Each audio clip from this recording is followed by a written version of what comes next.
የአድዋ ድልና ፓን አፍሪካኒዝም። አንጸባራቂው የአድዋ ድል ለአፍሪካ አሜሪካውያን በአጠቃላይ ለጥቁር ሕዝቦችና ለነጻነታቸው ቀናኢ ለሆኑ የዓለም ሕዝቦች ሁሉ ደምቆና ከፍ ብሎ የታየ የነጻነት ትምህርት፣ ሰው የመሆን ክብር የተገለጸበት ነው። የአድዋ ድል በቀኝ ግዛት ቀንበር ስር ወድቀው ሲማቅቁ ለነበሩ አፍሪካውያንና ጥቁር ሕዝቦች ሁሉ የነጻነትን ችቦ በልባቸው ውስጥ የለኮሰ ትልቅ ታሪካዊ ክስተት ነው። ኢትዮጵያውያን በአድዋ የጦር ግንባር የፈጸሙት አኩሪ የነጻነት ተጋድሎ ለአፍሪካውያን ነጻነት፣ ወንድማማችነት፣ አንድነትና ህብረት መሰረት ለሆነው የፓን አፍሪካኒዝም እንቅስቃሴ የማዕዘን ድንጋይ ሆኖ አገልግሏል። ይህን የታሪክ ሀቅ ከፍ የሚያደርግ ከዛሬ 70 ዓመታት በፊት እምቢ ለነጻነቴ እያሉ ፓን አፍሪካውያን አባቶችና የነጻነት አርበኞች በእንግሊዝ ለንደን ከተማ ያደረጉትን አንድ ታሪካዊና ታላቅ የፓን አፍሪካ ስብሰባ ድባብን በምናብ በአጭሩ እናስቃኛችሁ። እንደ አውሮፓውያን አቆጣጠር በ1953 በለንደን መሃል ከተማ በሚገኘው አፍሪካውያን ለነጻነታቸውና ለመብታቸው በአንድነት በከተሙበት የስብሰባ አዳራሽ ግድግዳው ከጥግ እስከ ጥግ በአረንጓዴው ቢጫውና ቀዩ ሰንደቅ ዓላማችን ተውቧል። በአዳራሹ መድረክ 4 ማዕዘን አቅጣጫም በወርቃማ ዘንጎች በአባቶቻችንና በእናቶቻችን ክቡር ደም መስዋዕትነት የከበረው የሀገራችን የኢትዮጵያ ሰንደቅ ዓላማ ከፍ ብሎ በክብር ሲውለበለብ ይታያል። በስብሰባው አዳራሽ መድረክ አናት ላይም አፍሪካ መስት ዩናይት የሚለው የአፍሪካውያን አንድነት፣ ህብረትና ወንድማማችነትን የሚሰብከው መፈክር ከፍ ብሎ ይታያል። ስብሰባውን ሲመራ የነበረው የዌስት ኢንደስ ተወላጅና የዓለም አቀፍ የጥቁር ህዝቦች የነጻነት ንቅናቄ መሪ የሆነው ጆርጅ ባድሞን ነበር። ባድሞን ተሰብሳቢዎቹ ወደ አዳራሹ እንዲገቡ ጥሪውን በክብር አስተላለፈ። የማኦ የነጻነት ንቅናቄ መሪው ፓን አፍሪካኒስቱና የኬንያ የነጻነት አባት የሆኑት ጆሞ ኬንያታ በግንባራቸው ላይ የኢትዮጵያን ሰንደቅ ዓላማ አስረው በደረታቸውም ላይ የአጼ ኃይለ ሥላሴን ምስል ለጥፈው ነበር ወደ ስብሰባው አዳራሽ ያመሩት። በመቀጠልም የጋናው የነጻነት አርበኛ ፓን አፍሪካኒስቱ ዶክተር ኩዋሜ ንኩርማ ከላይ እስከታች በሀገራችን ሰንደቅ ዓላማ ባሸበረቀ የሀገራቸው የጋና ባህላዊ ልብስ ተውበው ወደ ስብሰባው አዳራሽ ዘለቁ።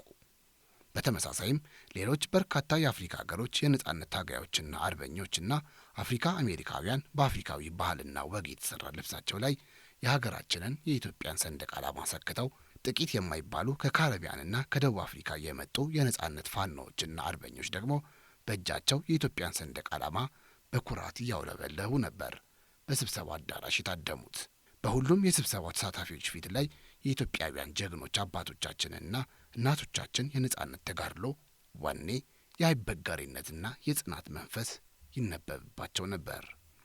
ይህ ከዛሬ 70 ዓመት ገደማ በፊት በኢትዮጵያዊነት የነጻነት ተጋድሎ የጀግንነት ታሪክና ቅርስን መሰረት አድርጎ በተካሄደው በምናብ ከሄድንበት የለንደኑ የፓን አፍሪካውያን ጉባኤ የአድዋ ድል ለፓን አፍሪካኒዝም እንቅስቃሴ ስላደረገው አስተዋጽኦ በተመለከተ ጥቂት ሀሳቦችን እናንሳ። የአድዋ ድልና የነጻነት ትግል።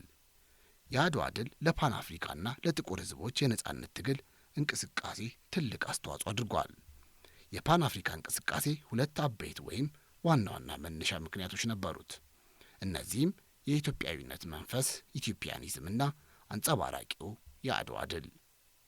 በቅድሚያ ከፓን አፍሪካን እንቅስቃሴ ጋር ተያይዞ የሚነሳው የሀገራችን ኢትዮጵያ የሺህ ዘመናት ታላቅ ታሪክ፣ ገናና ስልጣኔና የጀግኖች አባቶቻችን አኩሪ የነጻነት ተጋድሎ ሲሆን በተለይ ስለ ሀገራችን ኢትዮጵያና ሕዝቦቿ በጥንታውያኑ ግሪካውያን ታሪክ ጸሐፊዎች፣ ፈላስፎችና የጥበብ ሰዎች ለአብነትም በእንደነ ሄሮዶተስ እና በሆሜር ባሉ ታላላቅ የዓለማችን ሊቃውንት የተነገረውና የተጻፈው እንዲህም በታላላቅ የዓለማችን የሃይማኖት መጻሕፍት ውስጥ ከመጽሐፍ ቅዱስ እስከ ቅዱስ ቁርአን ስለ ኢትዮጵያና ኢትዮጵያውያን የተባለውና የተነገረው የታሪክ ሀቅ ኢትዮጵያ ወይም ኢትዮጵያዊነት የነጻነት ምድር፣ የገናና ታሪክና ስልጣኔ ባለቤት፣ የተፈጥሮ ሀብትን የተቸሩ እንግዳ ተቀባዮች፣ ጥበብን የሚያፈቅሩ፣ ለእውነትና ለፍትህ የሚሟገቱ ውብ ሕዝቦች፣ ጭቆናን እምቢ የሚሉ የነጻነት የፍትህ ተምሳሌት ሀገር በማለት የተሰጡት አድናቆት ምስክርነት በኋለኛው ዘመን በቀኝ ግዛት ስር ወድቀው ለነበሩ ለአፍሪካውያንና ለመላው ጥቁር ሕዝቦች የታሪክ ቅርስና ውርስ ሆኗቸው ነበር። ይህን የታሪክ ቅርስና ውርስ በይበልጥ ገኖና ደምቆ እንዲወጣ ያደረገው ደግሞ ኢትዮጵያውያን ጀግኖች አባቶቻችንና እናቶቻችን በአውሮፓውያን የቅኝ ግዛት ኃይሎች ላይ የተጎናጸፉት አንጸባራቂው የአድዋ ድል ነበር። ይህ መላውን አውሮፓና ቅኝ ገዢ ኃይሎችን በእጅጉ ያደናገጠና ስለ ኢትዮጵያና ኢትዮጵያውያን ቆም ብለው እንዲያስቡ ያደረጋቸው ድል ነበር። ደቡብ አፍሪካው የነጻነት ታጋይና የዓለም ሰላም ኖቤል ተሸላሚው አፍሪካዊ አርበኛ ኔልሰን ማንዴላ በአንድ ወቅት በፍሪ ኢትዮጵያን ቸርች ኦፍ ሳውዝ አፍሪካ ቤተ አምልኮ አዳራሽ ተገኝተው ባደረጉት ንግግራቸው ለአፍሪካውያን፣ ለአፍሪካ አሜሪካውያንና ለመላው ጥቁር ሕዝቦችና ነጻነታቸውን ለሚያፈቅሩና ለሚያከብሩ የዓለም ሕዝቦች አድዋን በእንዲህ አይነት መልኩ ነበር የገለጹት። ዘ አድዋ ቪክትሪ ፕሮቫይደድ ፕራክቲካል ኤክስፕሬሽን ቱ ኢትዮጵያኒዝም፣ ሰልፍ ወርዝ፣ ዲግኒቲ፣ ዩኒቲ፣ ኮንፊደንስ፣ ሰልፍ ሪሊያንስ፣ ሬስ ፕራይድ፣ ስፒሪቹዋሊቲ ኤንድ ፍሪደም ፍሮም ኮሎኒያሊዝም። የፓን አፍሪካኒዝም እንቅስቃሴም ሆነ በሂደት የአፍሪካ ነጻ ሀገራት አንድነት ህብረት ሀሳብ ውሉ የሚመዘዘውም ከዚሁ ሀገራችን በዓለም ታሪክ መድረክ ከነበራትና ካላት የሺህ ዘመናት ታሪክ ገናና ስልጣኔ የጀግኖች አባቶቻችንና እናቶቻችን መላውን ዓለም ባስደነቀ ሁኔታ ባስመዘገቡት የአድዋ ድል ተጋድሎ ታሪክ ብሔራዊ ቅርስና ኩራት መሆኑ የታወቀ ነው። ጥቁር ሕዝቦች እምቢ ለነጻነቴ፣ እምቢ ለክብሬ፣ እምቢ ለታሪኬና ለቅርሴ ብለው የተነሱበት የነጻነት ትግል እንቅስቃሴዎች ሁሉ መነሻቸው የኢትዮጵያ ገናና ስልጣኔ፣ ሕዝቦቿ የአይበገሬነት የነጻነት መንፈስን የታደሉ ኩሩና ነጻ ሕዝብ የመሆናቸው ሚስጥር ጭምር ነው። በሌላ በኩል ደግሞ ከላይ ባጭሩ ለመጥቀስ ከሞከርኩት ለጥቁር ሕዝቦች ነጻነትና ለፓን አፍሪካኒዝም እንቅስቃሴ ዋና መነሻ ሆኖ ያገለገለው የኢትዮጵያ ጥንታዊነት፣ ገናና ስልጣኔ፣ የሺህ ዘመን ታሪክ፣ የሕዝቦቿ ነጻነትና የአይበገሬነት መንፈስ በኋለኛው ዘመን በሌላ የነጻነት የአድዋው ተጋድሎ በሌላ አዲስ ወኔና ክብር አሸብርቆ ለዘመናዊው ዓለም ከፍ ብሎ የታየበት አዲስ የታሪክ ምዕራፍ ተከፈተ።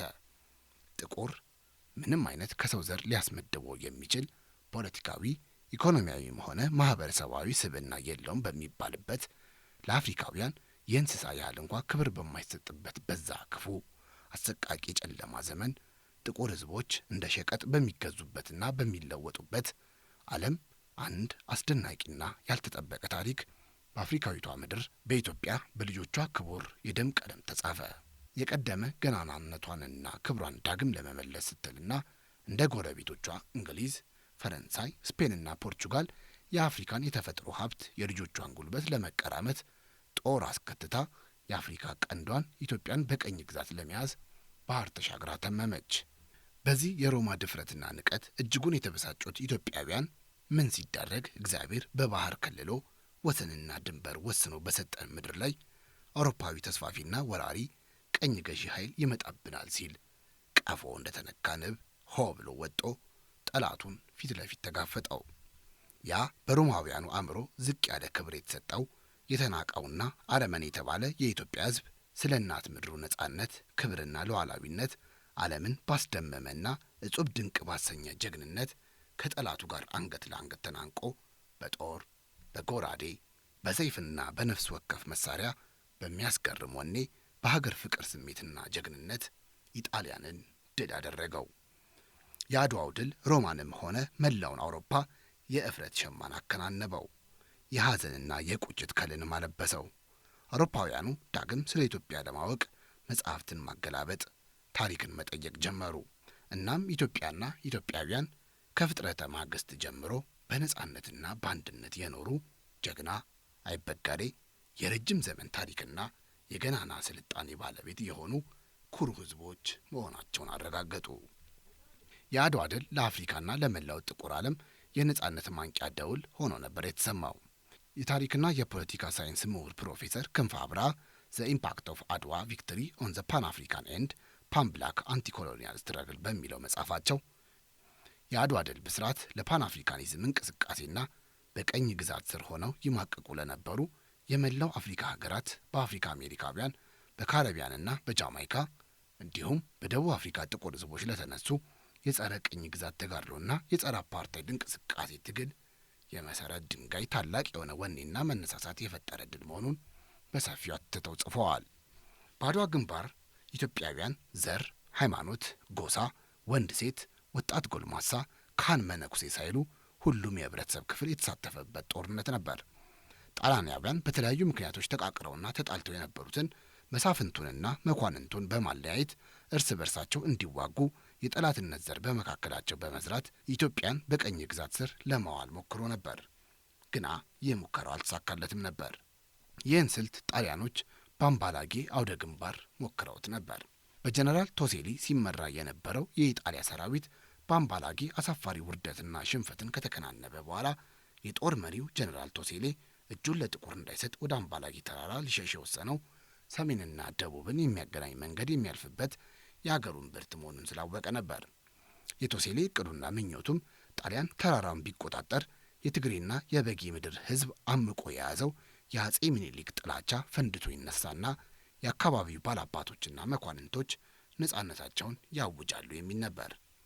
የአጼ ምኒልክ ጦር ሊወጋቸው ቢቃጣም የእርሱ ጦር መክቶ ድራሹኑ ሊጠፋውና ኢጣሊያም ሀገሩን በቀላሉ በእጇ ታስገባለች በማለት አስቦ አምኖና ተማምኖ ነበር።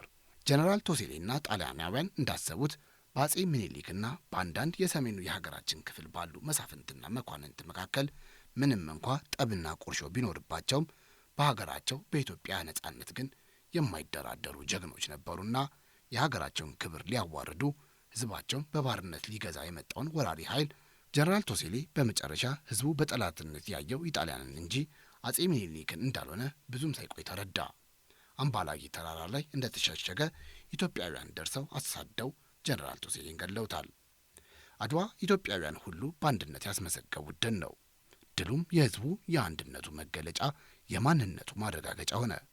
ሰራዊቱ ከኢትዮጵያ አራቱም አቅጣጫ የመጣና ከተለያዩ ህብረተሰብ ክፍሎችና ከእያንዳንዱ መንደር የተውጣጣ ጦር ነበር። በዚህ የመጀመሪያው የአንድነቱና ሉዓላዊነቱ ፈታኝ ጦርነት ያልተሳተፈ ሰው አልነበረም ማለት ይቻላል። ጎጥና ጎሳ፣ ቋንቋና ሃይማኖት፣ ዕድሜና ጾታ ሳይለይ ወንድና ሴት፣ ልጅና አዋቂ፣ ጎልማሳና ሽማግሌ፣ ተራና መኮንን፣ ባለደባና ባለካባ፣ እስላምና ክርስቲያን ሳይባል ከሰሜንና ከደቡብ ከምስራቅና ከምዕራብ ሁሉም ከየመጣበት ከየቀየው በኢትዮጵያዊነቱ በሀገር ልጅነቱ ብቻ በአንድነት ቆሞ ደረቱን ለጦር እግሩን ለጠጠር በመስጠት በጀግንነት ተዋግቶ አጥንቱን በመከስከስና ደሙን በማፍሰስ ኢትዮጵያዊነቱን አንድነቱንና ህብረቱን በደሙ ጥምቀት አጥብቆታል ማለት ይቻላል። ከአድዋ ድል በኋላ በርካታ አፍሪካ አሜሪካውያን፣ የካሪቢያንና የጃማይካ ጥቁር ህዝቦች ለዚህ የጥቁር ህዝቦች ሁሉ የነጻነት ብስራት ለሆነው ለአድዋው ድል ያላቸውን ክብርና አድናቆት በተለያየ መንገድ ሲገልጹ ነበር። በሌላም በኩል ደግሞ አጼ ምኒልክንና ኢትዮጵያውያንን ለማየት ከአህጉረ አሜሪካ ከካሪቢያንና ከጃማይካም የመጡ ሰዎች ነበሩ። ለአብነትም እንደ አውሮፓውያን አቆጣጠር በ1903 ዊሊያም ሄነሪ የተባሉ አፍሪካ አሜሪካዊ ነጋዴ የሄይቲ ዜግነት ካላቸው ገጣሚና ተጓዥ ከሆኑት ቤኒቶ ሲልቪያን ጋር በመሆን ወደ ኢትዮጵያ መጥተው ነበር። ዓላማቸውም ንጉሠ ነገሥት ሚኒሊክን ለመጎብኘትና ከእርሳቸውም ጋር ለመተዋወቅ ነበር። ከዚህም ባሻገር ዶክተር ጆሴፍ ቪታርሊያን የተባሉ የታወቁ የሕክምና ባለሙያ ወደ ሀገራችን በመምጣት የንጉሠ ነገሥቱ ታማኝ የግል ሐኪም ለመሆን ችለው ነበር። የአድዋ ድል የኢትዮጵያውያን ክብርና ዝናዋን በዓለም አቀፍ ደረጃ ከፍ ያደረገ ነበር። ለአፍሪካና ለጥቁር ሕዝቦች ደግሞ ትልቅ ኩራት፣ የወኔ ስንቅና ለነጻነታቸው ለሚያደርጉት ትግል ትልቅ መነቃቃትን የፈጠረላቸው ታላቅ ድል ነበር ማለት ይቻላል። ከአድዋ ድል በኋላ አፍሪካዊነት ኩራቴ፣ ጥቁርነት ክብሬ የሚሉ መፈክሮች እዚህም እዚያም ይደመጡ ጀመር። ኔግሬቲዩድና ብላክነስ የሚሉ ሃይማኖትን ከነጻነት ጋር ያስተሳሰሩ ከአፍሪካዊ ፖለቲካዊ መብቶችና ኢኮኖሚያዊ ጥያቄዎችን ያነገቡ የነጻነት ድምጾች በስፋት መደመጥ ጀመሩ። ኢትዮጵያ እናት ምድራችን ናት። የኢትዮጵያ አምላክ አምላካችን ነው። ኢትዮጵያ የጥቁር ሕዝቦች ሁሉ የነጻነትና የክብር ተምሳሌት፣ የተስፋ ምድራችን ናት። ስለዚህም ወደ እናት ምድራችን፣ ወደ ጥንት ታሪካችን፣ ወደ ጥንት ማንነታችን መመለስ ያስፈልገናል የሚሉ ባክ ቱ ዘ ሩት የሚሉ እንቅስቃሴዎች በጃማይካ በአፍሪካ አሜሪካውያንና በካሪቢያን ባሉ ሕዝቦች ዘንድ ተስፋፋ።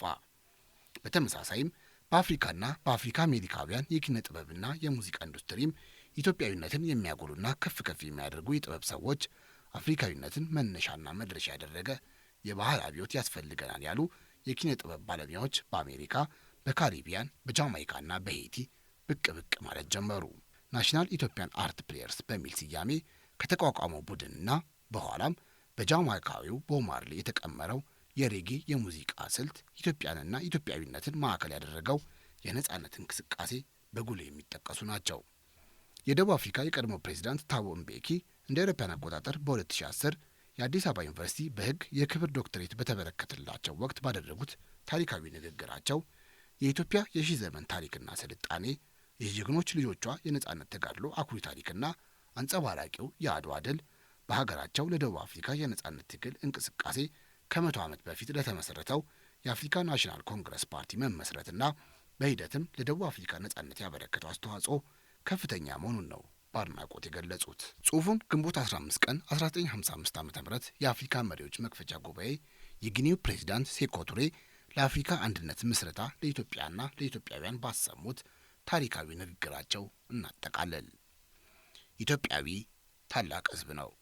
ስለ አፍሪካ ነጻነት በጀግንነት የተዋጋ ነጻነትንም ቋሚ እንዲሆን ሕዝቦቻችን ያለምንም የውጭ መንግስታት ተቆጣጣሪነትና ጣልቃ ገብነት የገዛ የራሳቸውን ዕድል እንዲመሩ ያላቸው ስልጣን እንዲጠበቅላቸው የደከመ አፍሪካዊ ሕዝብ ነው።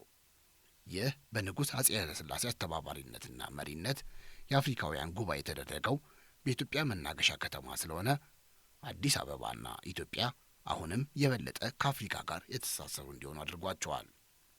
ከዛሬ ጀምሮ ወደፊት በአንድ አህጉር ሕዝቦች ፈቃድ ተነሳስቶ በሚመራው የእድገት ፍላጎትና ስራ ሁሉ ሳይቋረጥ ስማቸው ተያይዞ የሚኖር ይሆናል።